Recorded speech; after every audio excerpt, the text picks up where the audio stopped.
Yesterday courier private limited. Domestic international cargo உங்கள் இல்லம் தேடி வந்து கொரியர் புக்கிங் டெலிவரி செய்து தரப்படும். தலைப்புச் செய்திகள். இந்திய உறவை கருத்தில் கொண்டு சவுதி அரேபியா செயல்படும் என நம்பிக்கை. பாகிஸ்தானுடன் சவுதி அரேபிய ராணுவம் ஏற்படுத்திய ஒப்பந்தம் குறித்து இந்தியா கருத்து. இரண்டாவது கட்ட பிரச்சார பயணத்தை தொடங்கினார் நடிகர் விஜய். தனி விமானத்தில் திருச்சி சென்று அங்கிருந்து சாலை மார்க்கமாக நாகை பயணம். அன்புமணியை அடக்க அடுத்த கட்ட நடவடிக்கையில் இறங்கிய ராமதாஸ். டெல்லி சென்று பிரதமர் மோடியை சந்திக்க திட்டமிட்டுள்ளதாக தகவல்.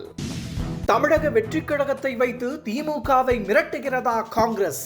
ஆட்சியில் பங்கு என்ற KS அழகிரியின் கருத்தால் சலசலப்பு. தங்கம் விலையில் இன்றும் புதிய உச்சம். சென்னையில் ஒரு சவரன் ஆபரண தங்கம் 480 ரூபாய் அதிகரித்து முதல் முறையாக 82,320 ரூபாய்க்கு விற்பனை. இனி விரிவான செய்திகள். பாகிஸ்தானுடன் சவுதி அரேபியா ஏற்படுத்திய ராணுவ ஒப்பந்தம் குறித்து இந்தியா கருத்து தெரிவித்துள்ளது. பாகிஸ்தானுடன் சவுதி அரேபிய ராணுவம் ஒப்பந்தம் ஏற்படுத்தியுள்ளது. இதன்படி ஒரு நாட்டை தாக்கினால் இன்னொரு நாடு ராணுவ உதவி செய்யும். இந்த ஒப்பந்தம் குறித்து இந்தியா உன்னிப்பாக கவனித்து வருகிறது. முன்னெச்சரிக்கை நடவடிக்கையும் மேற்கொண்டுள்ளது. இந்த நிலையில் பாகிஸ்தானுடன் ராணுவ ஒப்பந்தம் ஏற்படுத்தியுள்ள சவுதி அரேபியா இந்திய உறவையும் கருத்தில் கொண்டு செயல்படும் என நம்பிக்கை தெரிவித்துள்ளது. திமுக கூட்டணி உறுதியாக இருப்பதாக கூட்டணியில் இடம்பெற்றுள்ள கட்சிகள் தொடர்ந்து கூறி வருகின்றன. இந்த நிலையில் தமிழக வெற்றிக் கழகத்தை வைத்து காங்கிரஸ் திமுகவை மிரட்டி வருவதாக அரசியல் நோக்கர்கள் கூறுகின்றனர். தமிழக காங்கிரஸ் முன்னாள் தலைவர் KS அழகிரி காங்கிரஸ் ஆட்சியில் பங்கு கேட்கும் என தெரிவித்திருப்பது புதிய பரபரப்பை ஏற்படுத்தியுள்ளது.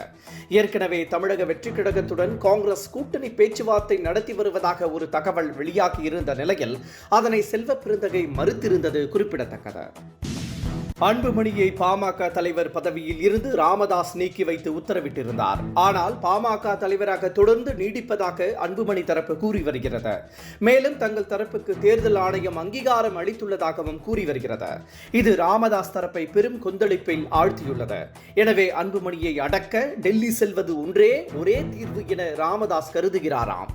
இதனால் பிரதமர் மோடியை சந்திக்க நேரம் கேட்டுள்ளதாக தகவல் வெளியாகியுள்ளது.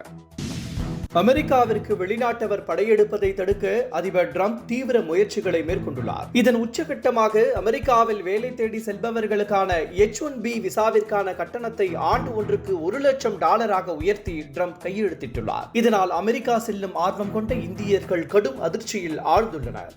ஏனென்றால் கடந்த முறை இந்தியர்கள் 71% பேர் அமெரிக்கா சென்றிருந்தது குறிப்பிடத்தக்கது. திமுக வாரிசு அரசியல் செய்து வருவதாக பாஜக குற்றம் சாட்டி வருகிறது. இந்த நிலையில் தமிழக பாஜக தலைவராக நயினார் நாகேந்திரன் பொறுப்பேற்ற உடனே அவரது மகனுக்கு கட்சியில் பொறுப்பு வழங்கியுள்ளது. இது பாஜகவினர் மத்தியில் கடும் அதிர்ச்சியை ஆழ்த்தியுள்ளது. ஏனென்றால் நயினார் நாகேந்திரனின் மகன் பாலாஜி தான் அடுத்த தலைவர் என இப்போது கெத்து காட்டி வருகிறாராம்.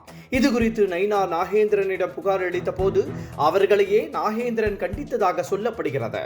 எனவே வேறு வழியின்றி டெல்லி தலைமையை நாட தமிழக பாஜகவினர் முடிவு செய்துள்ளதாக தகவல் வெளியாகியுள்ளது.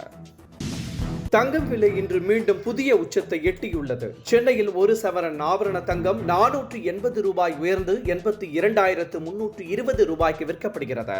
இந்த விலை உயர்வு இதுவே முதல் முறையாகும். தற்போது கிராமிற்கு 60 ரூபாய் உயர்ந்து 10,290 ரூபாய்க்கு விற்கப்படுகிறது.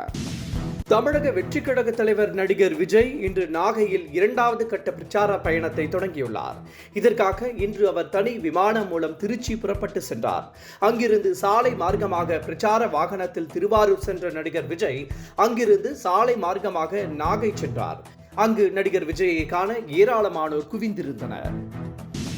நாகையில் இன்று இரண்டாவது கட்ட பிரச்சாரத்தை நடிகர் விஜய் தொடங்கியுள்ள நிலையில் பூம்புகாரை முதலமைச்சர் MK ஸ்டாலின் கையில் எடுத்துள்ளார்.